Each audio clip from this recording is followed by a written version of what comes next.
கர்த்தருடைய பரிசுத்த நாமத்திற்கு ஸ்தோத்திரம் உண்டாவதாக. இந்த ஜீவவார்த்தை நிகழ்ச்சியை கேட்டுக்கொண்டிருக்கும் அனைவருக்கும் கிறிஸ்துமஸ் நல்வாழ்த்துக்களை கூறிக்கொள்கிறேன். கிறிஸ்துவானவர் நமக்காக பிறந்ததை நாம் எல்லாரும் அறிவோம். கிறிஸ்துவானவர் நமது இருதயத்திலே பிறப்பதற்காக தேவனை நோக்கி நம்ம மன்றாடுபவர்களாக காணப்படுவோம், கேட்பவர்களாக காணப்படுவோம். இன்றைய தின தியானத்திற்கு தேவன் கொடுத்த வேத பகுதி லூக்கா எழுதின சுவிசேஷம், அதில் 2ஆம் அதிகாரம், அதில் 11ஆம் வசனம். லூக்கா 2:11. இன்று கர்த்தராகிய கிறிஸ்து என்னும் இரட்சகர் உங்களுக்கு தாவீதின் ஊரிலே பிறந்திருக்கிறார். அத பாருங்க, தாவீது ஊரிலே யார் பிறந்திருக்கிறார்? இரட்சகர் ஆகிய கிறிஸ்து. அவர் யாருக்காக பிறந்திருக்கிறார்? உங்களுக்காக, நமக்காக, இது பேசுகிற எனக்காக, கேட்டுக்கொண்டிருக்கும் உங்களுக்காக கிறிஸ்து என்னும் இரட்சகர் பிறந்திருக்கிறார். இரட்சகர்னா என்ன?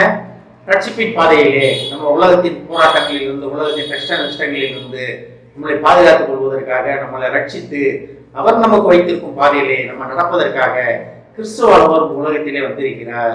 இது ரொம்ப மிகப்பெரிய ஒரு காரியம். இது நம்ம அதை பத்தி பேசணும்னா பேசிக்கொண்டே இருக்கலாம். இதனால கிறிஸ்துவின் வருகை வந்தது, எதற்காக அவர் நமக்காக பாடுகள் பட்டார், அடிகள் பட்டார் அப்படின்னு ரொம்ப நேரம் பேசிக்கொண்டே இருக்கலாம். ஆனா இதை பாருங்க, கிறிஸ்து என்னும் ரட்சகர் நமக்காக, உங்களுக்காக தாவீதின் ஊரிலே பிறந்திருக்கிறார்.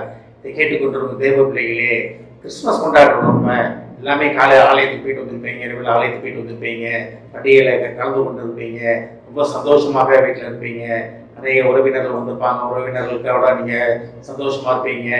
நிறைய பேருக்கு நீங்க உதவி செஞ்சிருப்பீங்க, எல்லாமே செஞ்சிருப்பீங்க.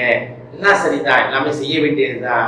ஏன்னா தேவன் இலவசமாக பெற்றீர்கள், இலவசமாக கொடுங்கள் அப்படின்ற தேவனோட கட்டளை நமக்கு. அதனால நம்ம அநேகருக்கு உதவுவர்களாக காணப்படுறதுல தவறே கிடையாது. நம்மளால் முடிந்த வரைக்கும் நம்ம அடுத்தவங்களுக்கு உதவுவதற்காக கர்த்தர் நம்மளை அழைத்திருக்கிறார். ஆனா இதுல ஒரு மெயினான காரியம் என்ன என்று பார்த்தோம் என்றால், கிறிஸ்துவானவர் உலகத்திலே பிறந்தது மட்டும் கிடையாது, அவர் நம்ம இருதயத்திலே பிறக்க வேண்டும். இன்னும் அதுல உள்ள போனோம்னா, கிறிஸ்துவானவர் இயேசு கிறிஸ்து நம்ம இருதயத்துக்குள்ளே வாசம் பண்ணுகிறார். அதை நம்ம உணர வேண்டும். அதை உணர்வுன்னு வச்சுக்கீங்களேன், கிறிஸ்துவின் பிறப்பு முற்றுகிறோம். நம்ம ஒவ்வொரு வருடமும் நம்ம தேவனை கொண்டாடுறோம். ஆனா கிறிஸ்துவானவர், அந்த கிறிஸ்துவானவரோட மெயினான ஆசை என்ன தெரியுமா? அவர் நமக்குள் வாசம் பண்ணுவதை நம்ம உணர வேண்டும். ஆனா தான் பவுல் இல்லாதுன்னு சொல்றாரு. கொரிந்தியர்லாம் பார்க்கலாம், நீங்களே அந்த ஆலயம் அப்படின்றாரு. ஆலயத்துல யார் வாசம் பண்ணுவாரு? பிதாகுமார் பரிசுத்தாவியானவர் வாசம் பண்ணுவாங்க. அவங்க உங்களுக்குள்ளே வாசம் பண்ணுகிறார். ஏன்னா நீங்க அந்த ஆலயமாக இருக்கிறீங்க, தேவன் தெரிந்து கொண்ட ஆலயமாக இருக்கிறீங்க. இதெல்லாம் எப்ப முற்றுப்பெறும்னா, கிறிஸ்துவானவர் உங்களுக்குள்ளே பிறந்ததை நம்ம உணரும் போது, கிறிஸ்துவின் பிறப்பின் நாள்ல நம்ம ரொம்ப நேரமாக ரொம்ப நாளா போராடி கொண்டு இருக்கிறோமா, எல்லா போராட்டங்களும் முடிவு பெற போகிறது. இதெல்லாம் எப்ப முடிவு பெறும்னா, கிறிஸ்துவானவர் உங்களுக்கு வாசம் பண்ணுவதை நீங்கள் உணர்ந்து கொள்ளும்போது. இதை கேட்டுக்கொண்டிருக்கும் தேவ பிள்ளைகளே, கிறிஸ்துவானவர் உங்களுக்காக பிறந்திருக்கிறார், உங்கள் இருதயத்திலே பிறந்திருக்கிறார். அதை நம்ம உணர வேண்டும். இந்த தினத்துல ஒரு முடிவெடுப்போம். நம்ம கர்த்தரை உள்ளத்தில் இருப்பதை நான் உணர்ந்து அவருக்கு நன்றி சொல்வேன் ஒரு முடிவெடுப்போம். கிறிஸ்துவின் பிறப்பின் நாளில் கிறிஸ்துவானவர் உங்களுக்காக பிறந்த கிறிஸ்துவானவர் உங்களுக்காக அநேக அடையாள அற்புதங்கள் செய்வதற்காக, உங்கள் மூலமாக செய்வதற்காக காத்து கொண்டிருக்கிறார். ஆமென். ஜெபிப்போம். எங்களை அதிகமான அன்பின் பரலோக பிதாவே, நீர் எங்களுக்காக பிறந்ததை, நீங்க எங்கள் இருதயத்தில் வாசம் பண்ணுவதற்காக நீர் பிறந்து வந்ததை நாங்கள் புரிந்து கொண்டோம் ஆண்டவரே.